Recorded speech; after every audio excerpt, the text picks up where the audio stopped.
BA 2ನೇ semester ಎಲ್ಲ ವಿದ್ಯಾರ್ಥಿಗಳಿಗೆ ಈ ಒಂದು ವಿಡಿಯೋಗೆ ಪ್ರೀತಿಯ ಸ್ವಾಗತ. BA ಸೆಕೆಂಡ್ ಸೆಮ್ ಘಟಕ 5 ಕೊನೆಯ ಘಟಕ ಯಾವುದು ಅಂದರೆ ಕೌಶಲ್ಯ ಕನ್ನಡ ಅಥವಾ ಆಡಳಿತ ಕನ್ನಡ.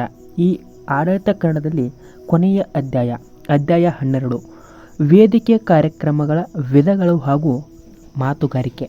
ಈ ಒಂದು ಅಧ್ಯಾಯದ ಕುರಿತು ಇವತ್ತಿನ ಕ್ಲಾಸ್ನಲ್ಲಿ ನಾವು ಪ್ರಬಂಧ ಮಾದರಿಯ ಪ್ರಶ್ನೋತ್ತರನ ಚರ್ಚೆ ಮಾಡೋಣ. ಅಂದರೆ ಪ್ರಬಂಧ ಮಾದರಿಯಲ್ಲಿ ಈ ಅಧ್ಯಾಯದ ಸಂಪೂರ್ಣ ಮಾಹಿತಿಯನ್ನು ತೆಗೆದುಕೊಳ್ಳೋಣ ಅಂತ ಹೇಳ್ತಾ ಇವತ್ತಿನ ಕ್ಲಾಸ್ನ ಸ್ಟಾರ್ಟ್ ಮಾಡೋಣ. ಬನ್ನಿ. ಪ್ರಬಂಧ ಮಾದರಿ ಪ್ರಶ್ನೆ ನಂಬರ್ 1, ಕಾರ್ಯಕ್ರಮದ ಪಟ್ಟಿಯನ್ನು ಸಿದ್ಧಪಡಿಸುವುದು ಹೇಗೆ ವಿವರಿಸಿ. ಅಥವಾ ಪ್ರಶ್ನೆ ನಂಬರ್ 2, ಕಾರ್ಯಕ್ರಮದ ಪಟ್ಟಿ ಸಿದ್ಧತೆ, ಅದರ ವಿಧಾನ, ಅದರ ಮಾದರಿ ಪಟ್ಟಿ, ಸ್ವಾಗತ ಕಾರ್ಯಕ್ರಮ ನಡೆಸುವ ವಿಧಾನ ಹಾಗೂ ಸ್ವಾಗತ ಮಾಡುವವರು ತಿಳಿದಿರಬೇಕಾದ ಅಂಶಗಳು ಇವನ್ನು ಕುರಿತು ವಿವೇಚಿಸಿ. ಈ ಅಷ್ಟು ಪ್ರಶ್ನೆಗಳಿಗೆ ಒಂದು ಸ್ವಾರಸ್ಯವಾದಂಥ ಉತ್ತರವನ್ನು ನೋಡೋದಾದರೆ ಉತ್ತರ ಮೊದಲಿಗೆ ಕಾರ್ಯಕ್ರಮ ಪಟ್ಟಿ ಸಿದ್ಧಪಡಿಸುವುದು ಏನು ಹೇಗೆಂದರೆ, ಯಾವುದೇ ಒಂದು ಕಾರ್ಯಕ್ರಮವನ್ನು ನಡೆಸಬೇಕಾದರೆ ಮೊದಲು ಆ ಕಾರ್ಯಕ್ರಮದ ಪಟ್ಟಿಯನ್ನು ಸಿದ್ಧಪಡಿಸಿಕೊಳ್ಳಬೇಕಾದದ್ದು ಅತ್ಯವಶ್ಯಕ. ಏಕೆಂದರೆ ಕಾರ್ಯಕ್ರಮ ಯಶಸ್ವಿಯಾಗಬೇಕಾದರೆ ಅದರ ರೂಪರೇಷೆಗಳ ಪಟ್ಟಿ ಬಹುಮುಖ್ಯ. ಯಾವುದೇ ಒಂದು ಕಾರ್ಯಕ್ರಮದ ಪಟ್ಟಿ ಆ ಕಾರ್ಯಕ್ರಮದ ರೂಪರೇಷೆಗಳನ್ನು ಒಳಗೊಂಡಿರುತ್ತದೆ. ಕಾರ್ಯಕ್ರಮದಿಂದ ಪಟ್ಟಿಯನ್ನು ತಯಾರಿಸಲು ಎಲ್ಲ ಸಂಘಟಕರು ಒಂದು ಕಡೆ ಸೇರಿ ಚರ್ಚಿಸಬೇಕು. ಯಾರು ಯಾವ ಕಾರ್ಯಕ್ರಮಗಳನ್ನು ಹಂಚಿಕೊಂಡು ನಿರ್ವಹಿಸಬೇಕು ಎಂಬುದನ್ನು ಮೊದಲು ತಿಳಿಸಬೇಕು. ನಂತರ ತಯಾರಿ ಮಾಡಿಕೊಳ್ಳಲು ಸೂಚಿಸಬೇಕು. ಅಲ್ಲದೆ ಪ್ರಾರ್ಥನೆ, ಸ್ವಾಗತ, ಅತಿಥಿಗಳ ಪರಿಚಯ, ಪ್ರಾಸ್ತಾವಿಕ ನುಡಿ, ಅತಿಥಿಗಳಿಗೆ ಸತ್ಕಾರ, ಪ್ರತಿಭಾ ಪುರಸ್ಕಾರ, ಗೌರವ ಸನ್ಮಾನ, ಬಹುಮಾನ ವಿತರಣೆ ಇತ್ಯಾದಿಗಳನ್ನು ಒಬ್ಬರೇ ನಿರ್ವಹಿಸುವುದಕ್ಕಿಂತ ಸಂಸ್ಥೆಯ ಸದಸ್ಯರ ಸಹಕಾರದಿಂದ ಅಥವಾ ಕಾರ್ಯಕ್ರಮ ಸಂಘಟಕರ ಸಹಕಾರದಿಂದ ಅಚ್ಚುಕಟ್ಟಾಗಿ ನಿರ್ವಹಿಸಿದರೆ ಕಾರ್ಯಕ್ರಮ ಯಶಸ್ವಿ ಆಗುವಲ್ಲಿ ಸಂದೇಹವಿಲ್ಲ. ಹಾಗಾದರೆ ಮುಂದುವರೆದು ಕಾರ್ಯಕ್ರಮದ ಸಿದ್ಧತೆಯ ವಿಧಗಳು, ಟೈಪ್ಸ್ ಆಫ್ ಕಾರ್ಯಕ್ರಮ ಸಿದ್ಧತೆಗಳ ವಿಧಗಳು ಏನು? ಮೊದಲನೇದಾಗಿ ಕಾರ್ಯಕ್ರಮದ ಹಣಕಾಸು ನಿರ್ವಹಣೆ. ಕಾರ್ಯಕ್ರಮಕ್ಕೆ ಸಂಬಂಧಿಸಿದ ಎಲ್ಲ ಆಯವ್ಯಯಗಳನ್ನು ನಿರ್ವಹಿಸಲು ಬಜೆಟ್ ರೂಪಿಸಬೇಕು. ನೆಕ್ಸ್ಟ್ ಸ್ಥಳ ಮತ್ತು ಸಲಕರಣೆಗಳು. ಸ್ಥಳದ ಆಯ್ಕೆ ಮಾಡಬೇಕಾದದ್ದು ಬಹುಮುಖ್ಯ. ಸಾಮಗ್ರಿಗಳ ವೇದಿಕೆಗೆ ಅಗತ್ಯವಾದ open microphone, next video conference ಮೊದಲಾದ ಸಲಕರಣೆಗಳ ವ್ಯವಸ್ಥೆ ಮಾಡಬೇಕು.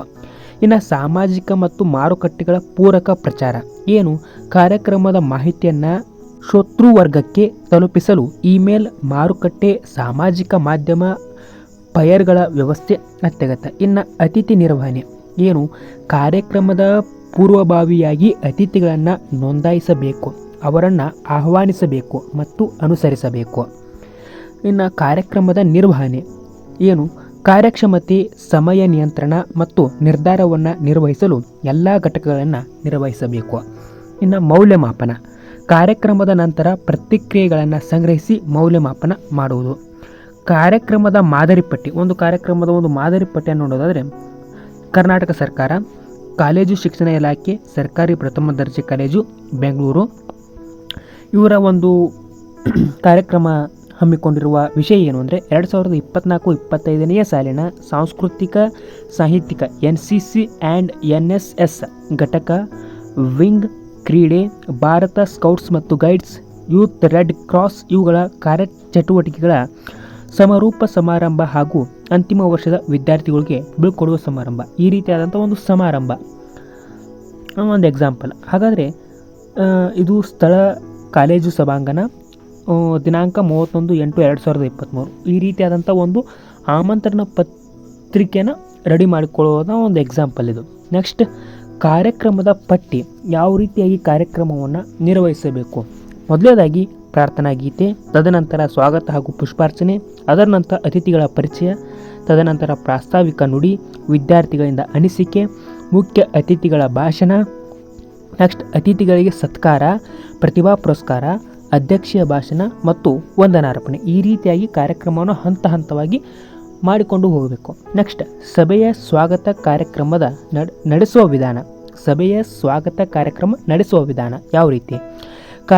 ಕಾರ್ಯಕ್ರಮಕ್ಕೆ ಬಂದ ಅತಿಥಿಗಳನ್ನು ಗೌರವದಿಂದ ಸ್ವಾಗತಿಸಬೇಕಾದದ್ದು ನಮ್ಮ ಸಂಪ್ರದಾಯ. ನೇಮಿತ ಸ್ವಾಗತ ಕೇವಲ ಶುಭಾಶಯಗಳು ವಿನಿಮಯವಲ್ಲ, ಅದು ನಮ್ಮ ಸಭೆಗೆ ಆಗಮಿಸಿದ್ದಕ್ಕಾಗಿ ಶುಭ ಕೋರುವ ವಿನಮ್ರ ನಡೆಯಾಗಿದೆ. ಪ್ರತಿಯೊಂದು ಸಭಾ ಕಾರ್ಯಕ್ರಮದಲ್ಲಿ ಪ್ರಾರ್ಥನೆ ಮುಗಿದ ನಂತರ ಕೈಗೊಳ್ಳಬೇಕಾದ ಕಾರ್ಯವಿದು. ನೆಕ್ಸ್ಟ್, ಸ್ವಾಗತ ಮಾಡುವವರು ತಿಳಿದಿರಬೇಕಾದ ಅಂಶಗಳು ಏನು? ಫಸ್ಟ್ ಪಾಯಿಂಟ್, ಸ್ವಾಗತ ಮಾಡುವವರಿಗೆ ಸಭ್ಯ ಮತ್ತು ವಿನಯಶೀಲ ನಡತೆ ಇರುವುದು ಅವಶ್ಯಕ. ನೆಕ್ಸ್ಟ್ ಪಾಯಿಂಟ್ ಸೆಕೆಂಡ್, ಮುಖ್ಯ ಅತಿಥಿಗಳು ವೇದಿಕೆಯ ಗಣ್ಯರು ಹಾಗೂ ಪ್ರೇಕ್ಷಕರ ಬಗೆಗೆ ಮುಂಚಿತವಾಗಿ ತಿಳಿದುಕೊಳ್ಳುವುದು ಒಳಿತು. ನೆಕ್ಸ್ಟ್, ಕಾರ್ಯಕ್ರಮದ ಉದ್ದೇಶವನ್ನು ಅರ್ಥ ಮಾಡಿಕೊಳ್ಳಬೇಕು. ಪರಿಣಾಮಕಾರಿ ಸ್ವಾಗತ ಭಾಷಣವನ್ನು ತಯಾರಿಸಬೇಕು. ನೆಕ್ಸ್ಟ್, ಎಲ್ಲ ಅತಿಥಿಗಳು ಮತ್ತು ಗಣ್ಯರನ್ನು ಉತ್ಸಾಹ ಗೌರವಗಳಿಂದ ಸ್ವಾಗತಿಸಬೇಕು. ಅನಗತ್ಯ ವಾಕ್ಯಗಳನ್ನು ತೆಗೆದುಹಾಕುವ ಮೂಲಕ ಭಾಷಣವನ್ನು ಸಂಕ್ಷಿಪ್ತ ಮತ್ತು ಸಾಂದ್ರಗೊಳಿಸಬೇಕು. ನೆಕ್ಸ್ಟ್, ಸಂದರ್ಭಕ್ಕೆ ತಕ್ಕಂತೆ ಸೂಕ್ತವಾದ ಸೂಚನೆಗಳನ್ನು ಸೂಕ್ಷ್ಮವಾಗಿ ನಿವೇದಿಸಬೇಕು ಎನ್ನುವಂಥದ್ದು ಇವು ಎಷ್ಟು ಪಾಯಿಂಟ್ಸ್ ಆಗಿದ್ದು. ನೆಕ್ಸ್ಟ್, ಕಾರ್ಯಕ್ರಮದ ಸಮಯವನ್ನು ಪರಿಪಾಲನೆ ಮಾಡಬೇಕು. ಅದರ ಪಾಯಿಂಟ್ಸ್ಗಳನ್ನು ನೋಡಿದ್ರೆ, ಕೊನೆಯಲ್ಲಿ ವೇದಿಕೆಯ ಮೇಲಿನ ಗಣ್ಯರಿಗೂ ನೆರೆದ ಸಭಿಕರಿಗೂ ವಂದನೆಗಳನ್ನು ಸಲ್ಲಿಸಬೇಕು. ಇನ್ನು ನಿರೂಪಣಾ ಕಲೆ ಅಥವಾ ಸಂಘಟನೆ, ಇದರ ಬಗ್ಗೆ ನೋಡೋದಾದರೆ ಅದರಲ್ಲಿ ಪ್ರಶ್ನೆ ನಂಬರ್ 1, ನಿರೂಪಣಾ ಕಲೆ, ಸಂಘಟನೆ ಹಾಗೂ ಉತ್ತಮ ನಿರೂಪಕರ ಜವಾಬ್ದಾರಿಗಳನ್ನು ಕುರಿತು ವಿವರಿಸಿ. ಇದರ ಬಗ್ಗೆ ನೋಡೋದಾದರೆ ಉತ್ತರ, ನಮ್ಮ ನಾಡಿನ ಸಾಂಸ್ಕೃತಿಕ ಸತ್ವವನ್ನು ಅನಾವರಣಗೊಳಿಸುವ ಯಾವುದೇ ಕಾರ್ಯಕ್ರಮ ವೇದಿಕೆ ಕಾರ್ಯಕ್ರಮವಾಗಿರುತ್ತದೆ. ಇಂತಹ ವೇದಿಕೆ ಕಾರ್ಯಕ್ರಮವನ್ನು ಚೆನ್ನಾಗಿ ಸಂಘಟಿಸುವ ಮೂಲಕ ಸಹೃದಯ ಪ್ರೇಕ್ಷಕರನ್ನು ಸಂವೇದಿಸಬಹುದು. ಯಾವುದೇ ಕಾರ್ಯಕ್ರಮ ಎಂದಾಕ್ಷಣ ಅಲ್ಲಿ ಪ್ರೇಕ್ಷಕರು ಸೇರುವುದು ಸಹಜ. ಪ್ರೇಕ್ಷಕರು ಆಸುಪಾಸಿನ ಶಾಲಾ ಕಾಲೇಜು, ಯುವಕ ಸಂಘ, ದೇವಸ್ಥಾನಗಳು ಕಾರ್ಯಕ್ರಮಕ್ಕೆ ಕ್ಷಣ ಮಾತ್ರದಲ್ಲಿ ಸೇರುತ್ತಾರೆ. ಇನ್ನು ಕೆಲವರು ತಮ್ಮೆಲ್ಲ ಅತ್ಯಗತ್ಯ ಕೆಲಸಗಳನ್ನು ಬದಿಗೊತ್ತಿ ಕಾರ್ಯಕ್ರಮ ವೀಕ್ಷಿಸುತ್ತಾರೆ. ಮಾತನಾಡುವುದು ಒಂದು ಕಲೆ. ಇದು ಎಲ್ಲರಿಗೂ ಸಿದ್ಧಿಸುವುದಿಲ್ಲ. ಆದರೆ ಅದನ್ನೇ ಬಂಡವಾಳವನ್ನಾಗಿ ಮಾಡಿಕೊಂಡು ಬದುಕು ಕಟ್ಟಿಕೊಂಡವರು ಇದ್ದಾರೆ. ಕರ್ನಾಟಕದಲ್ಲಿ ಅಪರ್ಣಾ, ಸೃಜನ್ ಲೋಕೇಶ್, ಅಕುಲ್ ಬಾಲಾಜಿ, ಆನಂದ್ ಮತ್ತು ಮುಂತಾದವರು ಮಾತನಾಡುವ ಈ ಕಲೆಯನ್ನು ಬಳಸಿಕೊಂಡು ಬದುಕು ಕಟ್ಟಿಕೊಂಡಿದ್ದಾರೆ. ಈ ಅಭ್ಯಾಸವನ್ನು ಸೂಕ್ತ ರೀತಿಯಲ್ಲಿ ಬಳಸಿಕೊಂಡು ವಿದ್ಯಾರ್ಥಿಗಳು ಒಂದು ಒಳ್ಳೆಯ ಸ್ಥಾನವನ್ನು ಗಿಟ್ಟಿಸಿಕೊಳ್ಳಲು ಸಾಧ್ಯವಿದೆ. ಮಾತು ಬಲ್ಲವರಿಗೆ ಜಗಳವಿಲ್ಲ, ಊಟ ಬಲ್ಲವನಿಗೆ ರೋಗವಿಲ್ಲ ಎನ್ನುವಂತೆ ಮಾತು ಎಲ್ಲವನ್ನ ನೀಡುತ್ತದೆ. ವಾಕ್ಚಾತುರ್ಯವನ್ನು ಬಂಡವಾಳ ಮಾಡಿಕೊಂಡು ಕಾರ್ಯಕ್ರಮಗಳ ನಿರೂಪಣೆ ಮಾಡುವುದನ್ನು ಕಲಿತರೆ ವಿವಿಧ ಕ್ಷೇತ್ರಗಳಲ್ಲಿ ಉತ್ತಮ ಬೇಡಿಕೆಯನ್ನು ಪಡೆಯಬಹುದು. ಒಂದು ಕಾರ್ಯಕ್ರಮದ ಜೀವಾಳವೇ ನಿರೂಪಣೆ. ಇಲ್ಲಿ ವ್ಯಕ್ತಿತ್ವದಷ್ಟೇ ಸ್ಪಷ್ಟ ಉಚ್ಚಾರವೂ ಸಹಿತ ಬಹು ಮುಖ್ಯವಾಗಿರುತ್ತದೆ.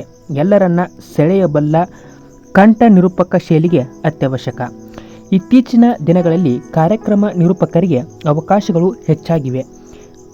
ಟಿವಿ ಮಾಧ್ಯಮಗಳಲ್ಲಿ ಇಂದು ರಿಯಾಲಿಟಿ ಶೋಗಳು ಹೆಚ್ಚಿರುವುದೇ ಇದಕ್ಕೆ ಕಾರಣ. ಹೀಗಾಗಿ ಉತ್ತಮ ಮಾತುಗಾರರಿಗೆ ಅವಕಾಶಗಳು ಎಲ್ಲೆಡೆಯೂ ತೆರೆದಿವೆ. ಆ್ಯಂಕರ್ ಆಗಬೇಕು, ಟಿವಿಯಲ್ಲಿ ಕಾಣಿಸಿಕೊಳ್ಳಬೇಕು ಎನ್ನುವಂತಹ ಹಂಬಲ ಇರುವವರು ನಿರೂಪಣೆ ಶೈಲಿ ಮತ್ತು ಭಾಷಣವನ್ನು ತಿಳಿದುಕೊಂಡಿದ್ದರೆ ಬೇಕಾದದ್ದು ಅತ್ಯಗತ್ಯ.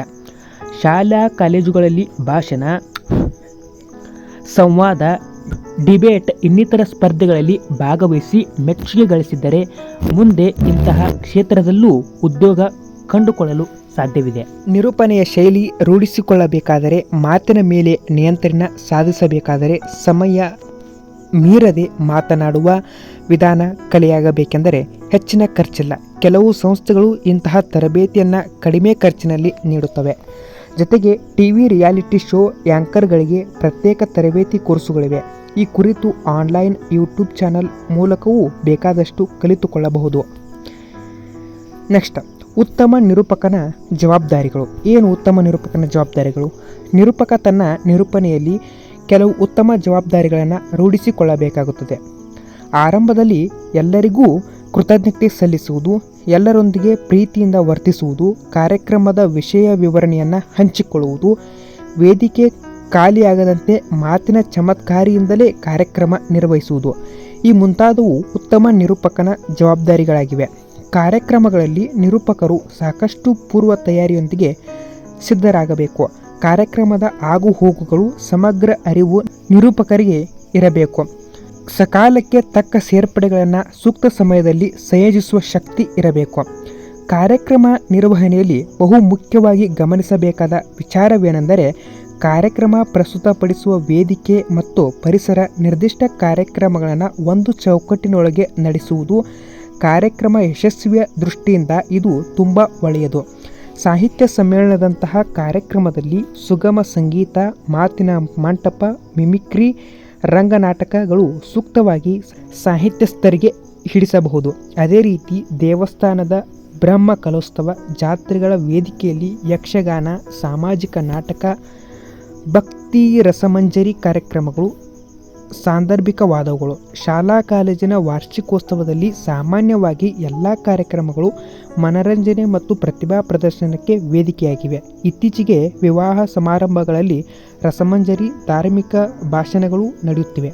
ಒಟ್ಟು ವೇದಿಕೆ ಪರಿಸರಕ್ಕೆ ಹೊಂದಿಕೊಳ್ಳುವ ಕಾರ್ಯಕ್ರಮಗಳನ್ನು ನಡೆಸುವುದು ತುಂಬ ಸೂಕ್ತವಾದದ್ದು. ಇಷ್ಟು ಈ ಅಧ್ಯಾಯಕ್ಕೆ ಸಂಬಂಧಿಸಿದಂಥ ಪ್ರಬಂಧ ಮಾದರಿಯ ಪ್ರಶ್ನೋತ್ತರಗಳಲ್ಲಿ ಈ ಅಧ್ಯಾಯದ ಒಂದು ಸಂಪೂರ್ಣ ಮಾಹಿತಿಯನ್ನು ತೆಗೆದುಕೊಂಡಿದ್ದೇವೆ. ಮತ್ತೆ ಇದರ ಮುಂದಿನ ಅಧ್ಯಾಯದಲ್ಲಿ ಮತ್ತಷ್ಟು ಪ್ರಶ್ನೆಗಳನ್ನು ತೆಗೆದುಕೊಂಡು ಮುಂದಿನ ಕ್ಲಾಸ್ನಲ್ಲಿ ಡಿಸ್ಕಷನ್ ಮಾಡ್ತೀನಿ.